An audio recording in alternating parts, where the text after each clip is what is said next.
훌륭한 일을 이루려면 목표와 지속적인 노력이 필요하다. 공승유지, 업광요 근. 훌륭한 일, 큰 사업을 성공시키기 위해서는 지와 근, 이 두 가지 요건을 갖추어야 한다는 말이다.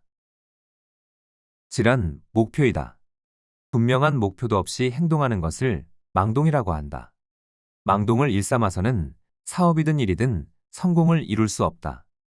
아니, 성공은커녕 오히려 패망의 길로 간다고 보아야 옳을 것이다. 목표는 높고 클수록 좋다. 그러나 아무리 큰 목표를 세웠다 하더라도 그것을 실현시키기 위한 수단과 방법이 따르지 못한다면 이 또한 아무 가치도 없다. 그래서 필요한 것이 근, 즉 지속적인 노력이다. 지와 근은 수레의 두 바퀴와 같다고 해도 틀림이 없겠다. 인생을 설계하는 데 있어서도 이 말은 적용된다. 가능한다면 전생애를 통한 큰 목표를 세우는 것이 좋다. 그것이 어렵다면 단기적인 목표라도 꼭 세워야겠다. 그리고 목표를 세웠으면 그 다음에는 오직 근이 있을 뿐이다. 재능을 자랑하면 그 공을 상실한다. 근기능, 상기공. 능은 재능, 능력이다. 이것은 인생을 살아가는 데 있어 유력한 무기가 된다. 능에 뛰어난 사람은 성공할 가능성이 높다. 특히 리더에게는 필요 충분 조건 중에 하나이다. 그러나 특출한 능력이 있다 하여 과시한다거나 뽐내다가는 자신도 모르는 사이에 주변의 질시와 반감을 사게 된다. 반감만 사는 정도라면 그래도 괜찮겠지만 대부분의 경우 공적도 지위도 모두 잃고 마는 경우가 적지 않다. 역사를 살펴보면 그런 예가 아주 많다. 어느 정도 연륜을 가진 자는 그런 면에서도 기미를 터득하고 있어서 능력을 자랑하지는 않는다. 그러나 젊은 세대들은 그렇지가 않다.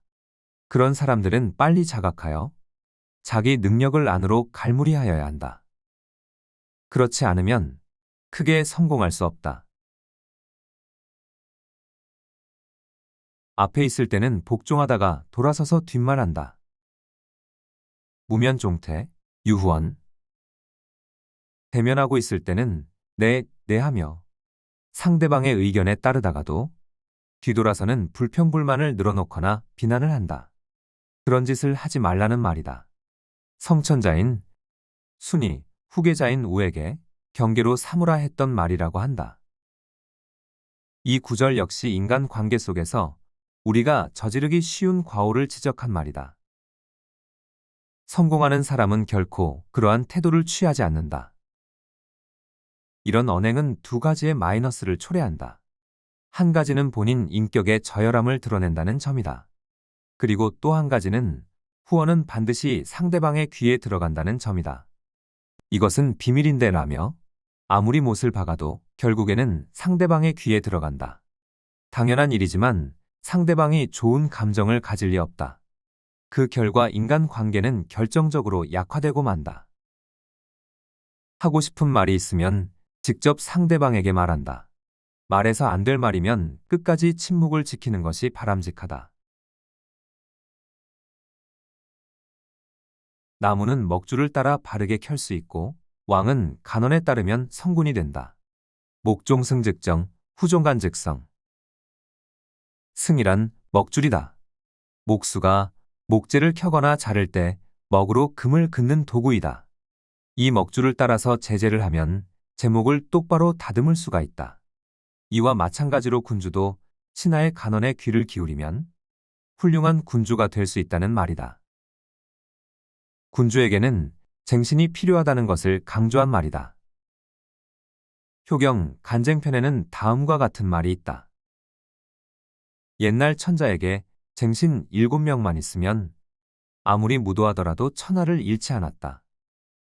제후에게 쟁신 5명이 있으면 아무리 무도한 제후라 하더라도 그 나라를 잃지 않았다. 대부에게 쟁신 3명만 있으면 아무리 무도한 대부더라도 그 가문을 멸망시키지 않았다.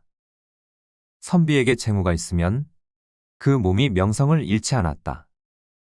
아비에게 쟁자가 있으면 그 몸이 불의에 빠지지 않았다. 그러고 보니 리더만이 아니라 어떤 입장에 있는 사람이라도 쟁신 또는 재무가 필요하다는 말이다. 사람을 사귈 경우 상대방에게 완전을 요구하지 마라. 여인불구비. 타인과 어떤 관계를 맺거나 사귈 때에는 상대방에게 완전을 기대해서는 안 된다는 말이다. 이 말 또한 인간관계를 원활하게 하는 지혜가 될 것이다. 자기가 완전한 인간이라면 상대방에게 완전을 요구해도 이해가 간다. 그러나 현실적으로 완전한 인간이란 있을 수 없다. 완전하지도 않은 인간이 상대방에게 완전을 요구해봤자 되지도 않을 뿐더러 설득력도 없다. 오히려 반발만 살 뿐이다. 이런 결점을 드러내기 쉬운 사람이 리더들이다. 서경에는 표제의 구절 다음에 사람을 쓸 때에는 반드시 기로한다고 덧붙여 있다. 기로한다란 상대방의 능력에 따라 사용한다는 의미이다. 상대방에게 없는 능력을 강요하지 말라는 뜻이다. 상대방이 갖추고 있는 것을 빼내어 쓴다. 그 사용 방법이 불구비이다. 이 점 또한 사람을 쓰는 요체라고 해도 좋다. 물론 자기 자신한테는 갖추지 못한 것까지 요구해야 한다. 그러나 남에게 그것을 요구하는 것은 파탄의 근본이다.